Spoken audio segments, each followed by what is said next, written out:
Salam, hər vaxtınız xeyir olsun. Sağ ol. Növbəti podkast. Ümid edirəm ki, çox mükəmməl olacaq. Kamal, səni bilmirəm. Mən möhtəşəm hazırlaşmışam. Bu dəfə hazırlaşmışam. Ümid edirəm ki, hər şey qaydasında olacaq. İlk olaraq onu demək istəyirəm ki, ilk iki podkastda bizi dəstəkləyən, bəyənən, şərh yazan hər kəsə minnətdarlığımı bildirirəm. Bundan sonra da dəstək olsalar, rəy bildirsələr, yəni mən istəyirəm ki, hər şey səmimi olsun. Yəni rəyləri də bildirsinlər, heç bir problem yoxdur. Tənqid varsa tənqid bildirsinlər. İnşallah çalışaq hamımız bir yerdə inkişaf eləyək. Belə, bugün inşallah biz istəyirik ki, danışaq satışları bağlamaq barəsində. Hansı ki, satışların bağlanmasında bəzi faktorlar var ki, təəssüflər olsun ki, onlar icra olunmayanda bir növ belə deyək də, bir 40 dəqiqə çəkdiyin əziyyət hədər gedə bilir. Yəni, bunu da praktikamızda çox görmüşük. Kamal, əlavə bir sual olmadan istəyirəm ki, satış bağlamaq barəsində 5 qızıl qaydadan danışaq. Mövzular üzrə inşallah mən bəzi sualları verəcəm. Sən bizim əziz və dəyərli satıcılarımıza bunu açarsan ki, hansı nüanslara toxunmaq lazımdır, hansılarda biz biraz gözləsək daha yaxşı olar. Birinci sualım budur ki, prosesə fokuslanmaq. Proses məsələsi bu sənin gündəmində olan bir mövzudur, satış bir prosesdir. Bu prosesə fokuslanmaq və nəticəyə bağlanma. Zəhmət olmasa bu barədə bizə informasiya verin. Kəmal, salam. Səni görmək xoşdur. Həmişəki kimi izləyicilərə də salam verirəm. Bununla bağlı sənə danışdıq. Yəni ortalama 5 elementi ortalığa qoyduq.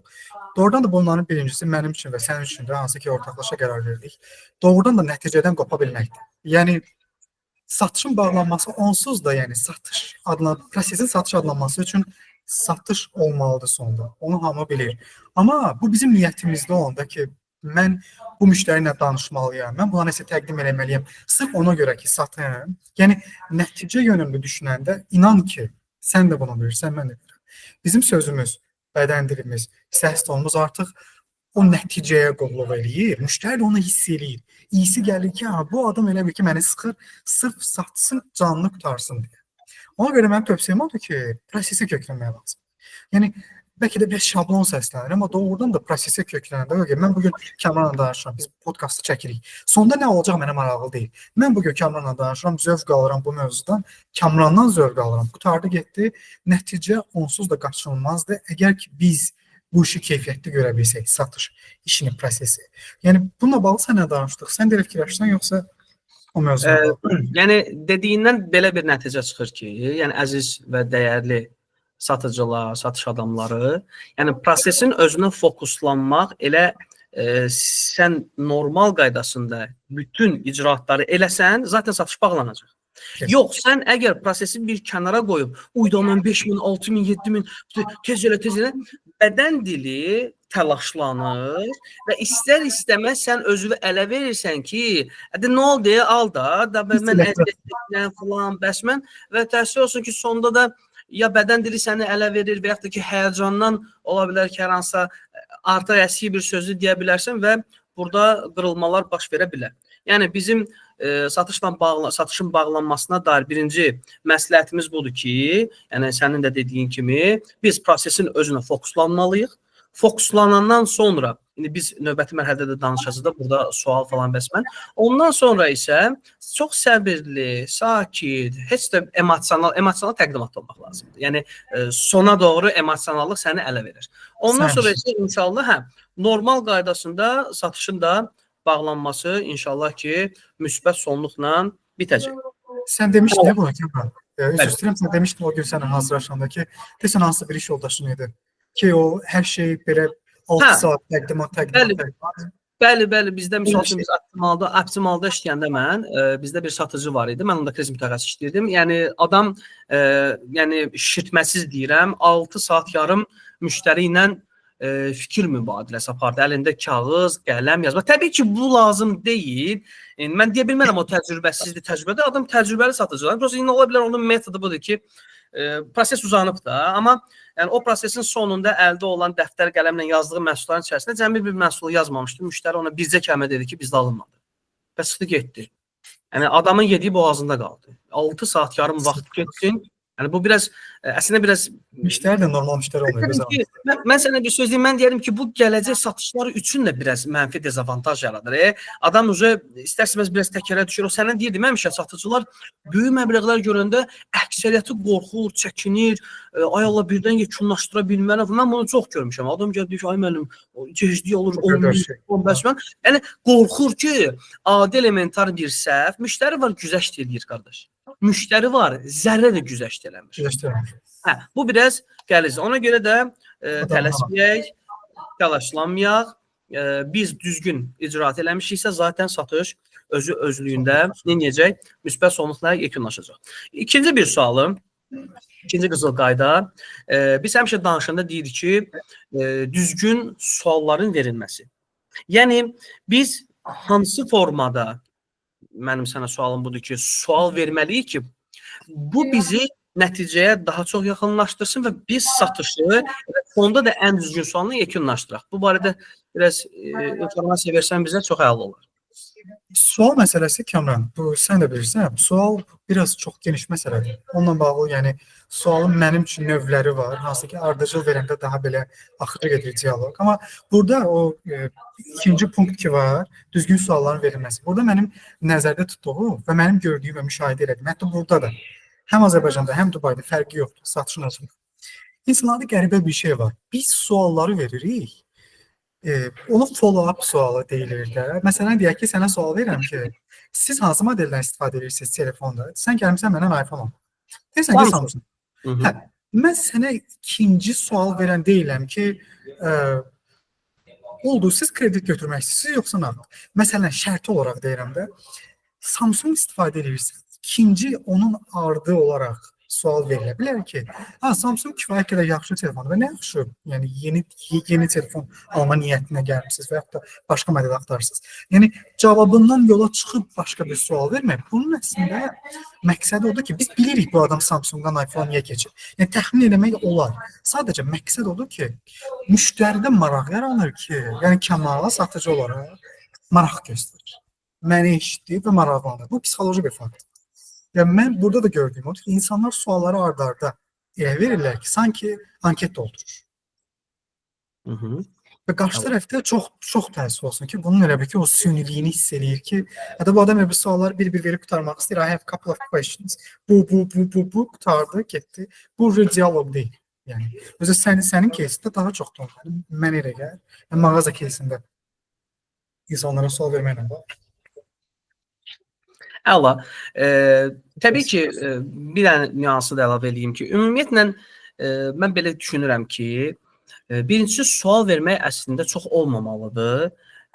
Çox vaxt olub müştəri görmüşük, deyib ki, sən nə qədər sual versən. Yəni bu mənə çox tanış olan bir şeydir. Mağaza sferasında təbii ki. Ona görə də ehtiyac nəyədirsə, ona uyğun sual vermək sonlanmaya daha tez aparacaq. Yəni siz necə bir smartfon istəyərdiniz misal üçün? Keçən danışdığımız büdcə nə qədərdir? Yəni büdcə nə qədərdir və sizə lazım olan hansı məhsul kriteriyaları 2 dənə sualla öyrənəndə zaten təklifi verə bilirsən. Və təklifi verəndən sonra sonlandırmaq da zaten asandır. Çünki seçim çox olmur da bəzən. Yəni onu məhdudlaşdırırsan. Ona görə də düşünürəm ki, satışın bağlanmasında ona qədər ki, etapda düzgün sualları vermək lazımdır. İndi burada gedək danışaq, nə bilim, filan kəsdir bunu və yox da bu prosesə uyğundur da qardaş. Yəni necə deyim sənə? Buna satıcı gərək özü nəzarət eləsin ki, müştəri tipinə uyğun olaraq mən nə sual versəm məni nəticəyə tez yaxın. Yəni hər gələn də danışmaq məncə biraz yenə deyirəm, bunun da öz müştərisi var. Nə gəlirsən danış, deyir, şey ver gedim. Yox. Amma elə tiplər də var, hansı ki, internet dövründə araşdırmalar edirlər, mağaza gəlinə bilirlər nəyin arxasında gəlir. Ona görə də yəni 10-15 il bundan əvvəlki müştəri tiplərinin indikilər arasında çox yerlə göy gedə. Sənə sualım olacaq mənim. Sənə sualım olacaq. Üçüncü elementlə bağlı, üçüncü punktla bağlı. Amma bu biraz həssas mövzudur. Mən bunu Azərbaycanda çatdırmağa çalışdım. Amma mən fikir verdim ki, bunu çox adam ciddiyə almır. Üçüncü element, səs tonu. Səs tonu. Səs tonu, ümumiyyətlə səs tonu mən deyərdim ki, nə yuxarı olmalıdır, nə aşağı olmalıdır. Bu səs tonunu biz qarşılayanda və təqdimat eləyəndə istər-istəməz belə deyim də sənə dəyişəcək. Yəni necə deyim? Normal formada qarşılayırsan. Salam, xoş gəlmisiniz. Müştəri baxdı elədi. Bu səs tonunu mənim düşüncəm budur ki, təqdimatda effekti daha çoxdur. Yəni sən nə edirsən? Sən prezentasiya edirsən, təqdimat edirsən. Mənim həmişə dediyim kimi, mənə görə təqdimat iki cürdür. Biri var məhsulun təqdimatı, bir də var məhsulun emosional təqdimatı. Yəni sənin səs tembrın, səs tonun, emosiyan. Biri var ki, mən düşünürəm ki, bu smartfon sizə kifayətdir. Bir də var ki, mən 100% əmin ola bilərsiniz ki, bu smartfonun daxilində olan prosesorudur, kamerasıdır, qəti bir şəkildə sizi nə etməyəcək, narahat eləməyəcək, donma olmayacaq. Yəni, çox üzr istəyirəm, mənəmçilik eləməyək, sən məni tanıyırsan, mən səni tanıyıram, ətrafdakılar da bizi tanıyır ki, bizim mənəmçiliylə bir işimiz yoxdur. Amma, məsələn, mən məhsul satanda mənə bəzən kənardan deyirlər ki, qardaş, yəni özünə baxsan, nə bilim, bir də baxsan ki, çox getmişəm, başa düşürsən, o qədər öz məhsulumu sevirəm və biraz da empati hissi ilə, yəni, məndə yalan yoxdur da, yəni, misal üçün, adi elementar deyim, yəni mən bu ikisinin də təqdimatını edirəm, ikisini də izah edirəm, başa salıram, yəni, bu mənim məhsulumda, bu rəqibdir. Yəni, buna heç vaxt qurban vermirəm. İkisini də danışıram. Ədalətli. Yəni, ədalətli bir şəkildə. Amma bunu axıra saxlamışam, orada deyəcəm inşallah, müştəri bunu alırdı. Çünki bunun bəzi səbəbləri olurdu. Yəni, ton, bu məncə xüsusi bir, necə deyim sənə, necə deyim sənə, bu toplum önündə danışmaqla fərqli bir şeydir. Toplum önündə lap çox belə emosional filan jestlər da, mağaza daxilində bu biraz kənardan gülünc görünə bilər, amma yəni normal qaydasında qarşıladın, normal gülərüz, qəşəng, səsin çox asta, müştərinin eşidə biləcəyi tərzdə, təbii ki, müştəri sənə salam deyəndə, salam demək yox, salam aleykum salam, əl verəndə əlini normal tutmaq, yəni bütün bədən dilin, bütün səs tonun, hər bir şeyin qızıl orta ilə gedəcək, təqdimatda bir balaca emosiyalarla nə edəcəksən, abrabot eləyəcəksən ona, yəni ki, necə deyim, ona yansıdacaqsan, ondan sonra da inşallah, yəni mümkün deyil ki, satışı olamayasan. Mümkün deyil, qardaş, mümkün deyil. Yəni mən görməmişəm. Mən onu çox buyur. Söz və qüvvət. Bunu bir cümlədə həmişə deyirəm qabaqda. Yəni kimlə danışıramsa da, satış, yəni nə dediyin önəmli deyil. Çox da. Necə dediyin önəmlidir. Bəzən müştəri hətta çox belə götürsən kənara qoysan, ümumilikdə aqressiv ola biləcək bir cümləni elə tərzdə deyə bilərsən ki, müştəri belə həzz alır. Bildən elə deyir ki, bir də denə. Ona görə də sənin yorğunluğun, dostcanlı olmağın, əsəbi olmağın, müştərini görmək istəməməyin hamısını göstərən bir bədən dilidir, bir də səsidir. Yəni hətta bəzi hallarda məndə olur burada çox vaxt müştəri ilə gəlib görüşürəm, indi burada gözümün altı qaradır. Müştəri deyir ki, gözünün altı qaradır, yorğunsan, amma yenə nəsə pozitiv səslənirsən. Deyirəm, hə, indi biraz yoruluram fiziki olaraq, amma ki, mən işimi sevirəm. Bu mənim işimə heç faydalı yoxdur. Yəni, hətta yəni, jest olaraq da belə insan soluğununsa, səsi ona ələ verir. Səs. Mənə verir. Bizim bacarmalısan ki, şey olmasın da, yansımasın. Sənin əhval ruhiyyən səsinə yansımada sən demiş bildirir. Yorğunçuluq danışıqdan da bilinir, sevinç də danışıqdan bilinir, aqressiya da bilinir. Ona görə olur, bəzən müştərini tənqid edirsən, onu elə mədəni formada etsən, özünə ləzzət eləyir. Özünə ləzzət eləyir. Mənə tənqid elə, amma deyir ki, çox qəşəng oldu. Yəni ona görə bu biraz, necə deyim sənə, bunun üzərində işləmək lazımdır. Praktika. Hər gün. Amma bir də bununla bağlı bir praktiki bir tapşırıq da deyim, bu izləyicilər üçün yaxşı olar. Onlar deyə fikirləşir. Mən bunu bugün eləyirəm. Hər gün olmasa da arasıra. Özlərini ya video çəksinlər, ya da səslərini yazsınlar. Sonra özlərini dinləsinlər. Əla. Məncə həqiqətən də eləməyə dəyər. Çünki insan kənardan özünün necə danışdığını, səs tembrini, yəni həqiqətən də tuta bilmir. Amma qulaq asanda, baxanda özünün mən deyərdim ki, mənfilərini 100% müsbətə çevirəcək. Doğru. Deməli belə, başqa bir mövzumuz var. Psixoloji bağlama taktikaları. Bu barədə mən əminəm ki, sənin kifayət qədər bilgin var, təcrübən var. Bizlə də bölüşsən. Növbəti punktumuz 4-cüdür, bəli. Burada psixoloji bağlamaq taktikalarında söhbət nədən gedir? Sənin LinkedIn statuslarında da deyəsən səhv eləmirəmsə görmüşəm, bu içki qorxusu var da, loss aversion səhv eləmirəmsə. Sonra burada ayna effekti var, mirror clause, sonra nəticə təxəyyülü var. Qərar verənin gücünü tanımaq, hansı ki müştəriyə ötürmək və ən sonda da nəticə əsaslı bağlama. Bu araşdırmalardan gəldiyimiz başlıqlardır. Zəhmət olmasa itki qorxusu barəsində qısa bizə danışsan çox yaxşı olar. Yəni itki qorxusu nədir? Yəni müştəriyə biz nə etməliyik ki, müştəridə yəni o qorxu yaransın ki, itirəcəm də bunu, necə biz müştəridə yarada bilərik, bu barədə danışsan əla olar. Əslində özümü şeydə istəyirəm. Bu universitetdə elmi işi müdafiə edirsən. Bizə biraz bundan danışırsan. Kamran müəllim, mən sizə belə deyəcəyəm. Loss aversionla bağlı. Loss aversion əslində məntiqi biraz fərqlidir. Loss aversionu mən müəyyən qədər araşdırdım. Orada economical behavior'dır, yoxsa nəsə bir başlıq var, onun altında gedirdi. Loss aversion bilirsən nədir? Onu sadə yolla belə izah edirlər ki, deyir, sən yolda pul tapırsan 5 manat. Bəli. Yolda pul tapsan 5 manat. Onun sənə verdiyi sevinç hissi ilə sənin yox, elə deyil. Belədir. Yolda tapdığın 5 manatı itirdiyin zaman yaşadığın qorxu hissi ilə, həyəcan hissi ilə, maaş alanda itirdiyin 5 manatın verdiyi hiss eyni deyil. Biri sənindir, qazanmışsın. Öbürü onsuz da sənin deyildi. Bu insanlara nəyi göstərir? Yəni insanlarda daima itirmə qorxusu var. Əziyyətlə qazandıqları bir pulu nəyəsə xərcləməmişdən öncə 100 dəfə, 1000 dəfə sorğuluyurlar. Bəzən ona görə etirazlar yaranır. Bəzən ona görə deyilir bahadır. Bəzən ona görə deyilir filan kəs axı daha ucuza verir. Çünki axı mənim bu 5 manatım var, mən bunu squeeze edib sıxa bilsəm, daha aşağı alsam mənə xoşdur. Loss aversion. Ona görə də insanlara bu biraz çox geniş mövzudur. Burada loss aversion məntiqi ondan ibarət ki, insanlara xərcləyəcəkləri 5 manatın əslində itki yox da, onları qabağa salacaq bir məbləğ olduğunu göstərməkdir. Yəni sən bu 5 manat, həm də belə bir şey var, bunu danışmamışıq səndən.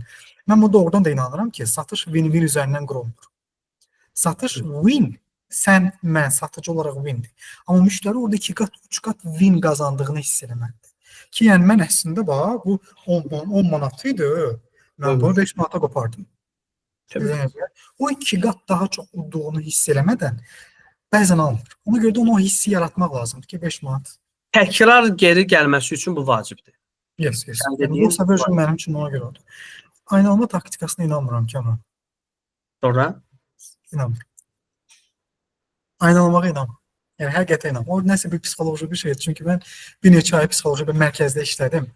Onlar pasientlərlə danışanda belə bir-birlərini yansımaq falan filan, səs tonunu, bədən dilini. Nə bilim, burada biraz fərqlidir. Bəlkə də sahəyə görə dəyişir. Bilmirəm, sən nə fikirləşirsən? Sən inanırsan ona? Belə deyim, açığı, yəni mən çox o dərinliyini araşdırmamışam, yalan deyim. Amma əslində, belə deyim də sənə, müştəriyə tətbiq eləmək olar. Yəni, belə bir şey eləmək olar da, misal üçün, biz şərtlər daxilində danışaq da, biz bədən dili falan məsələsində yox. Misal üçün, demək olar da, yəni, siz bəzən səmimi danışırıq, siz alacaqsa bəlkə bunu belə eləyək. Başa düşdün necə? Yəni, əgər bu sizi razılaşdıracaqsa, qərarınız müsbət olacaqsa, siz buna razılaşacaqsınızsa, yəni mən bunu eləyə bilərəm. Burada məncə bir istisna kimi istifadə eləmək olar. Amma təbii ki, sən orada deyirsənsə ki, mən razı deyiləm, yəni mütəxəssis, yəni sən mütəxəssis olan kəs durduq yerə heç vaxt demir, mən razı deyiləm. Yəni onun razı olmamağının səbəbləri var. İnşallah bu qalsın başqa bir mövzumuz yoxdur. Loss aversion'dir, ayna taktikası. Biz bu 5 psixoloji şeyi açacaq inşallah. Sadəcə olaraq hələ ki bu barədə qısa danışaq. Bunu Tamam. inşallah elə növbəti podkastımızda biz səndən loss aversion barəsində, sonra mirror clause barəsində informasiyalar alacağıq. İnşallah. Və nəticə yönlü təxəyyül yaratmaq. Bu barədə istəyirəm mən danışım. Getdik. Çünki bu barədə çox maraqlı bir praktikam olub. 2016-cı ildə optimalda mən işləyəndə deməli Nərmanov mağazasında işləyirdi. Bizim bir əməkdaşımız var idi. Bir dəfə işə gəldim. Baxdım, ay tez gəl dedim. Nə olub? Dedi, ay görüm bura. Bir dizayner tutmuşam. 5-6 minlik məhsul var. Adam nə edir? Gəldim içəri gördüm ki, xaladenik qoyub. Sağdan paltar yan qoyub. Üstdən ankastır qoyub. Onun üstünə pelitə qoyub. Yuxarı divar vitrinə qənçənə vurub. Təxəyyüldə müştəri dizaynerin təxəyyülündə olan o məhsulların o vizual görüntüsünü mağaza daxilində bu adam ona canlandırıb. Vay. İnanırsan aldı getdi. 5 min mal idi. Səhv eləmirəmsə o vaxt dəqiq yadımda qalmayıb, bir 10 il keçib də başlayışdı. 8-9 min, ondan sonra bəzi məhsul gəlir. 8-10 minə qədər veriyor. 10 minə qədər. İndi okey, X şirkət üçün bir nəfərin 10 mini bəzən satış sayılır, amma bizdə böyük satış sayılırdı o vaxt üçün. Yəni onu sən təsəvvür elə, canlandırdı. Adam iki əlini sıxdı, dedi qardaş, möhtəşəmsən. Aldı getdi. Əjdaha da onu orada eləmək. Yəni həqiqətən də balaca bir mağazada qardaş, məsələmiz budur da. Satıcı və biz nəyə görə deyirik ki, satıcı başqadır, mütəxəssis başqadır. Yəni satıcı səncə onu eləyərdimi? Deyərdi ki, həmin adam indi mağaza müdürü işləyir. Uzun illərdir mağaza müdürü işləyir. Yəni ona görə düşünürəm ki, ərinmək lazım deyil. Belə əzilib büzülmək lazım deyil. Qardaş, sən bəzən 4 dənə məhsulu məcbur vitrindən söküb yerə qoymalısan. Burada biz yenə də gedirik, çıxırıq. Bir növ sanki mən təqdimat edirəm. Müştəridə də etibar qazanıram. Müştəri özünü dəyərli hiss edir ki, bu mənə görə getdi oradan soyucunu sürdü, gətirdi. Yanına paltor, yəni rənglərini tutuşturdu.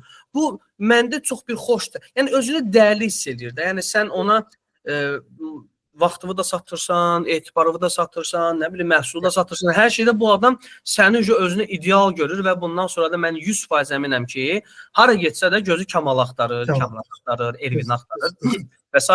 Yəni nəticə təxəyyülü dediyimiz bu şəkildə.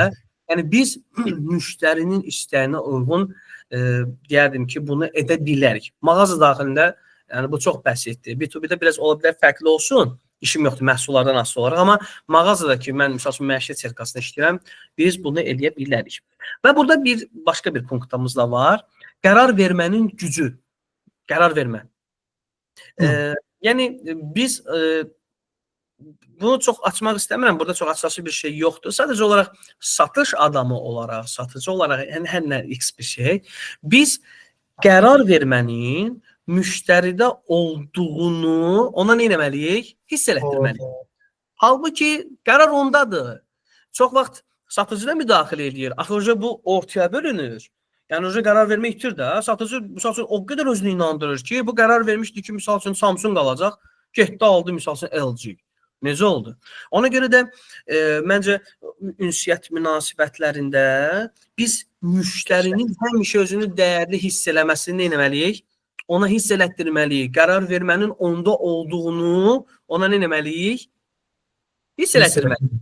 Amma yaxşı satıcı necə edir? Bunu ona inandırıram öz bilirsən. Şeydir, yadıma şey düşdü. Bir status gəldi yadıma. Özüm haçansa yazmışdım o. Qısa bir cümlə. Elə sat ki, özü alsın. Bəli. Bəli. Elə sat ki, özü alsın. Yəni doğrudan da müştəriyə əslində rolun onda olduğunu, idarə etmənin onda olduğunu göstərəndə, çünki insanlar qərarlarına müdaxilə olmalarını sevmirlər. Çox haqlısan. Sənin bu mövzu, bu punktun ilahi, yəni təlim mövzusudur. Otur, yəni saatlarla danış. Doğrudan da çox həssas məsələ. Və burada bir dənə mövzumuz var bizim. Nəticə yönümlü bağlamaq məsələsi də var da. Necə başlayalım sənə? Nəticə əsaslı bağlama. Nəticə əsaslı. Bu nədir? Belə deyim də sənə. Necə başlayalım? Belə. Yəni e, məhsulu satırıqsa, onun e, yəni son olaraq nəticə müştərinin istədiyinə uyğun olmalıdır da. Bu bir növdə gedir nəyə çıxır? Mən bu telefonu sənə satıramsa, əslində mən bunun sənə olan faydasını satıram. Yəni biz Necə satmaq? Ayşə, biz bu barədə necə deyim sənə? Yəni bunun spesifikasiyasını danışmaq çox vaxt müştəriyə heç nə vermir. Çünki müştəri bilmir ki, Adreno 630 qrafikası nədir, CPU nədir, GPU nədir, benchmark. Müştəri bunu bilmir. Müştəri bilir ki, o bunu alacaq, burada PUBG-də oynayacaq, ailəsi ilə gedəndə bir selfie də çəkəcək, şəkil də çəkəcək, sosial mediadan, platformadan donmadan da istifadə edəcək. Bu nəticə əsaslı bağlama taktikasına gedir çıxır ki, burada da əsasən spesifikasiya yox, müştəriyə məhsulun verəcəyi fayda çox önəmlidir. Yəni insanlara məhsul yox, məhsul alandan sonra, istifadədən sonra əldə edəcəkləri nəticə, rahatlıq, komfort önəmlidir. Aysa. Bununla bağlı bir dənə də söz deyim. Mənim fikrimcə ümumiyyətlə satıcı hər şeyi danışmamalıdır. Hər özəlliyi açıb danışmamalıdır. Mənim bir dənə nümunə deyim. Çox maraqlı bir taktikam var idi. Mən piltə soba aspirator satışına baxırdım, promotor olanda. Misal üçün gəlirdik, danışırdıq, qalırdıq LG ilə X bir brend arasında. Müştəriyə izah verirdik. İndi müştəri də ağıllıdır da, qardaş, yəni belə psixologiyasını hamı agah deyil deyə bir anlayış yoxdur. Agahdır, bilir litraj nədir, proqram nədir, o nədir, bu nədir falan. Biz danışırdıq. Yəni mən danışırdım, izah verirdim. Amma bir dənə özəlliyi həmişə ən axıra saxlayırdım. Gətirdim, danışdım. Bu budur. Və deyirdim ki, bax, hər ikisi sizə aydındır. Amma son olaraq bir dənə də bunu deyim ki, yeganə brend LG-dir ki, onda fermentasiya proqramı var. O nədir? Xəmir qabartma, qızğırtma və s. Özdə bu sırf proqram şəklindədir. Dərəcə şəklində yox. Göstərirdi. Müştəri baxırdı ki, bu həqiqətən də mənim üçün vacibdir. Söhbət bağlandı. Bəli, məsələ bağlandı. Sürpriz. Yəni ki, məhsul biraz belə tüyo vermək kimi olmasın.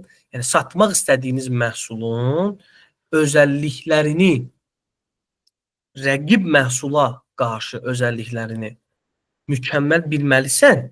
Hansı səndə var, onda yoxdur, onun hamısını danışmamalısın. Onun bir dənəsini ən sona saxlamalısın.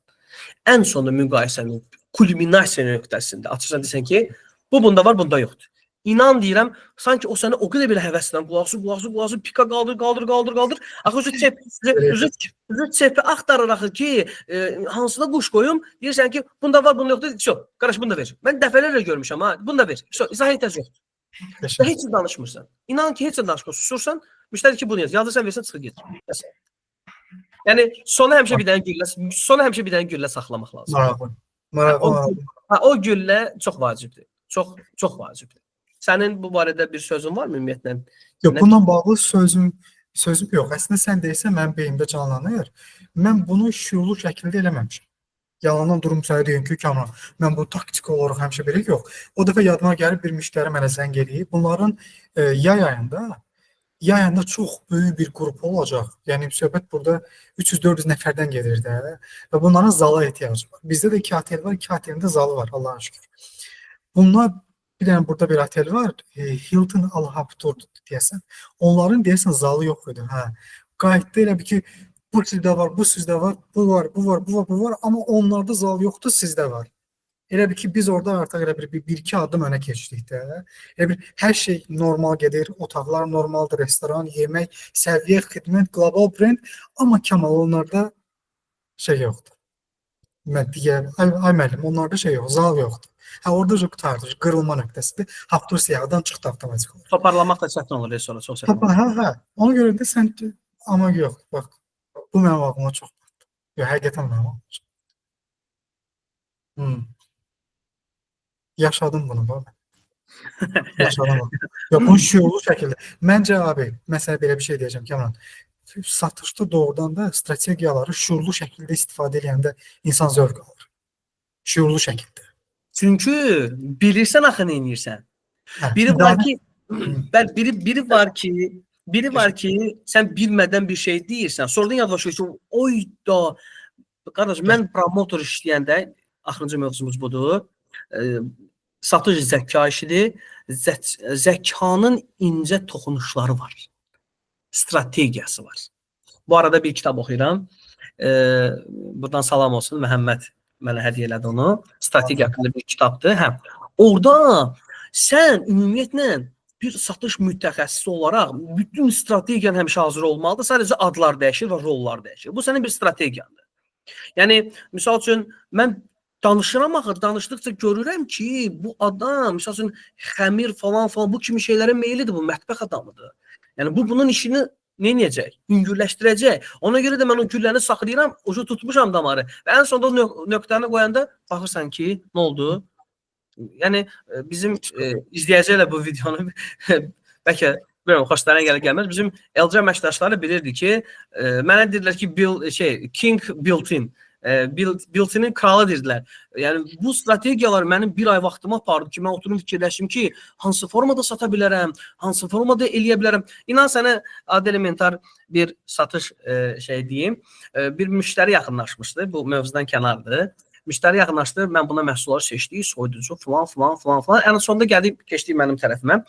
Baxmayaraq ki, piltə soba aspiratoru satırdım, mən ona soyuducunu izah edirdim, paltarını izah edirdim. Çünki gələcək axı, soruşmuşam nə istəyir. Orada bir taktika var idi. Müştəri gəldi, mən buna piltə ilə aspiratorun prezentasiyasını elədim. Onun çox xoşuna gəldi. Sobaya mən əyiləndə sobanı belə örtdüm. Dedim, mənim, kesin gəlin bu tərəfə. Mən sizə, onsuz siz münasib bir şeyimizə Electrolux'un bir məhsul vardı, bunu izah edəcəm. Bunun bilirəm axı toxunacaq. Bunun xoşuna gəlmədi. Dedi, başa düşmədim. İndi münasib dedim, bu biraz pis oldu axı. Sən niyə onu mənə göstərsən ki? Dedim, yox, siz demişdiniz münasib. Mən fərq, mən zaten ona sizə prezentasiya yazdım. Sonra alacaqsam, onun qiyməti bahadır. Dedi ki, görün bura. Danışdıq, onu da yazdıq, onu da aldı. Yəni, biz ki danışırıq ünsiyyət, mən deyərəm, mən həmişə ona görə deyirəm ki, satışda ünsiyyət çox vacibdir. Müştərinin psixologiyasını bir balaca ki, praktika lazımdır. Tutdun, inan Allaha deyirəm, yəni, bu barədə əslində mənim nümunələrim çoxdur. Mən prosta danışıb videonun dəqiqəsi uzatmaq istəmirəm. Gələcəklərdə qeydlərimi aparanda bir praktikadan danışacağım. Çox qəribə temalar olub. Satış səmimiyyətdir, çox vaxt rəsmiyyətdən çıxıb səmimiyyətə keçmək. O sənə bir dəfə danışmışdım, müştəri qucaqlamaq temasında var, danışarıq inşallah. Əzim, ən sonda isə o dediyimiz satış bir strategiyadır. Burada zəka çox rol oynayır. Və satış adamının, mən istəyirəm ki, bu barədə danışım, sən də əlavən olsa deyərsən, biz mövzumuzu yekunlaşdıraq. Burada bəzi nüanslar var. Misal üçün, bizdə stok qıtlığı deyilən bir şey var idi. Stok məhdudiyyəti. Bunu mənə ilk dəfə bizim bir müdürümüz var, o demişdi. Yəni, müştərinin yanında stok qıtlığı yaradırsan. Çünki müştəri sən stokun barəsində bilmir. Adam hər hansısa bir toz-soranı xoş duyur və fikirləşir. Amma ona ki, deyəndə ki, misal üçün, bəzən, bax, danışmaq nəyə görə deyirik, çox önəmlidir. Bəzən bir müştəriyə deyirsən ki, stokda 45 dənə qalıb. Müştəri deyir ki, 45 dənə qalıb, əla. Sən bunun davamını gətirməsən, almayacaq. Deyirsən ki, ay müəllim, bizim 70 dənə filialımız var. Sizi kimi bircə nəfər 10 dəqiqə içində müraciət eləsə, stok qalmır. Getdi. Müştəri satır. Mənim başıma gəlib, 45 dənə kondisioner səhər gəlib deyib, var, deyib günorta gəldi, deyib ki, qalmayacaq, deyib yox, qalacaq. İnan Allaha deyirəm, gəldi günorta kondisioner qalmadı. Mən şoka düşdüm. Qardaş, sezondur da, bizdə də bir mənfi bir şey var axı. Dekabrda deyirsən ki, sənə kondisioner verim, deyir ki, əllərində qalıbdı, satmaq istəyirlər. 2 qat ucuzdur. Müştəri oldu, dedim ki, yayda gələrsən, görürsən. İnansan, yayda gəldi həmən adam. 2 qat bahasına satdım. Ağılə getdi az qala. Yəni, bildim, indi hamı yalan danışır, amma o cür yanaşma olmaz da sən ki, mən tanışmı, yalan danışmıram. Yəni, belə bir şeyimiz də var. Stok məhdudiyyətindən istifadə eləmək lazımdır. Əgər satmaq istəyirsənsə, stok qıtlığını müştəriyə çatdırılmasın, yansıtmalısın. Əlimizdə az qalıbdır, yəni. Əlimizdə çox az qalıbdır, fürsətdir də. Bu fürsətdə stok məhdudiyyətini birləşdirirsən nə ilə? Kampaniyanın şərtlərində. Yəni ki, bizdə dəfələr olub müştəri gəlib ki, bu nə qışı qiyməti var, ay müəllim, bəli, kampaniyadır. Nə vaxtdan başlayıb? Ayın birindən. Nə danışırsan? Nə vaxt qutaracaq? Sabah qutaracaq. Müəllim öldü. Getdi. Arvada zəng edirik ki, ay arvad dur gör gəlim. Yəni stok məhdudiyyəti plus kampaniya şərtlərindən istifadə edəndə çox effektiv olur və bir də ki qiymət strategiyası dediyimiz bir şey var. Bunun ən çox möhtəşəm istifadə edən həqiqətən də Kontakt.com-dur. Ad çəkək də bizim üçün bir problem yoxdur. Yaxşı bir şey danışırıq. Sponsorluq eləmirlər ki, onsuz da. Yaxşı danışırıq. Aysa. Kontakt.com-un 120% endirim strategiyası var.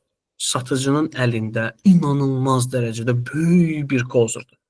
Çox böyük bir kozurdur. Ən çox da böyük məbləğdə mallar alan insanlar üçün. Mən orada promotor işləyəndə görürdüm, gəlirdilər. Misal üçün X məbləğdə bir məhsuldur, falan yerdə ucuz görmüşük, bəsitdir. Qardaş, verib çıxmasın, qarşı tərəfdə misal üçün şirkətlər var. X şirkətlər var. Demirsən ucuz verir, səndən bir şey istəmirəm ki. Ya şəklini çək gətir ver mənə, ya nə bilim yazı verirlər də çox vaxt. Onu mənə göstər, mən sənə həmən məbləğdən eynisə 20% ucuz verirəm. Yəni, çox möhtəşəm idi. Həqiqətən də onu kim fikirləşibsə orada, əla fikirləşib, yəni heç kəs də gəlib deyə bilməz ki, əməl eləmirlər. Yəni mən görürəm. Bazarı öldürürlər də, amma öz aramızdır ki. Qardaş, yarış, rəqabət özün bilirsən də, o deyir müharibədə şey yoxdur. Yəni güzəşt yoxdur da. Döyüşdə nə güzəştdir? Yəni sən döyməsən səni döyəcəklər, sən öldürməsən səni öldürəcəklər. Sən satmasan başqası satacaq. Kamal oturub falan X şirkətdə Kamran burada döyüşür, Kamal gözləyir. Kamran alınmadı, Kamala gedəcək axı, Kamalın növbəsidir. Kamal da 120%-lə göndərəndə Kamal çay içir, oturur. Deyir hansı da deyir, geri qayıdacaq da. Başa düşdün? Yəni bu qiymət strategiyasını çox əla fikirləşiblər. Ona görə də bunu əldə kozur eləmək olar. Belə, bunu əlavə eləmək istədiyim bir şey varmı? Sənin də, yəni bu mənim ağlımda olan böyle 3 dənə şeydir, bu praktikadan keçmişik. Yəni bu satış hansı strategiyası? Bu praktik bir şeydir. Çox haqlısın onunla bağlı ki. Yəni sən deyə ağlıma gəldi. Məsələn, mən sən bilirsən də təlim falan keçirdim Azərbaycanda əvvəllər. Ona görə də bizdə təlimdə də yəni o taktikalar olurdu ki, tutaq ki, 12 nəfərlik bir qrup yığılırsa, hətta sənin yerin çox olsa da bəzən deyirdi ki, 2 yerimiz qalıb cəmi və artıq 3 müraciət var. Ondan çox ehtimal ki, biri artıq onu götürəcək. Bir yerimiz qalıb. O təlaşı, o təlatüm yaratmaq üçün ki, yəni bu fürsətdir, yoxsa qiymət qalxacaq ayın üçündən sonra və yaxud da yer olmayacaq. Bu marketinq taktikası kimi bir şeydir, amma ki, bu işləyirmi? %100 işləyir. Marketinqlə bağlı İnşallah gələcəkdə ki, biz müəyyən bir podkastlardan sonra bizim qonaqlarımız olacaq. Özün ağlında bilsən kimdir? Onu dəvət eləyəcəyik. Özə demişəm ki, səni bombardıman eləyəcəyindən hazır ol. Deyib ki, mən həmişə hazıram. Bez problem. Görək də inşallah. Belə, düşünürəm ki, informativ oldu. Real praktikadan nümunələr dedik. Əslində real praktikadan nümunələr çoxdur. Bəziləri var danışılası deyil, çünki həqiqətən də ümumiyyətlə heç bir rəsmiyyətə sığmır. Yəni bəlkə də buna görə adam işdən çıxardılar. Mənim üçün fərqi yox idi. Mənim üçün X hədəfim var, bunu verməlisən. Buna gedən bütün yol mübahdır. Müştəri incimirsə, mən incimirəmsə, qardaş, rəhbərsən, Allah köməyin olsun. Mənlə işin olmasın. Bizim o vaxt şirkət rəhbərinin bir söz var, dedi ki, siz təhkim olunduğunuz mağazalar sizin özünüzün təsərrüfatınızdır. Hansı formada inkişaf elətdirsə elətdirin, bizə heç də maraqlı deyil. Sadəcə bizdən nə dəstək varsa deyin, verək. Sən də buna uyğun satışını icra elə. Əgər sənin mağaza var, yəni mən X şirkətin mağaza müdürü durub çöldə, Mərdəkanda müştəri çöldə danışıb içəri salıb mal satırdımsa, sən X şirkətin mağaza müdürü, sənin mağazada gün ərzində bəlkə 1000 dənə adam gəlir. Yəni sən bunu düşünüb, fikirləşib bir çarəsini tapmalısan ki, nə qədər adama satmaq lazımdır. Niyə zəifdir, nədir, nə deyil? Bu barədə bu uzun gələcəkdə bizim danışacağımız mağaza müdürü, mağaza satıcıları hansı formada olmalıdır, necə olmalıdır, nə tür olmalıdır? İnşallah da bu bizim başqa bir podkastımızın mövzusu olur. Məndən bu qədər, mənim deyəcəklərim bu qədərdir. Sənin əgər bir deyəcəyin yoxdursa, inşallah mənim bir əlavəm yoxdur. Kənan, çox sağ ol. Mövzu başlığı sən seçmisən, punktları ilə müəyyən elədiyi bitər. Mənə elə gəlir ki, çox informativ oldu. Yəni də həmişə deyirəm, şişirtmədən deyirəm, təlimə bərabər bir görüş oldu. Çox sağ ol. Mən də çox sağ ol deyirəm. Özünü qoru. İnşallah Mən çox ümid edirəm ki, bu videoda çox rəy görəcəyik İnşallah. və öz təkliflərinizi, tənqidlərinizi yazın, müzakirə eləyək. Biz də öyrənək, ümid edirəm ki, siz də öyrənərsiniz və bizə də dəstək olsaz, inşallah ki, çox yaxşı olar. Təşəkkür edirəm, sağ olun, özünüzü qoruyun. Sən də əzizim. Sağ ol. Kim? Hələlik.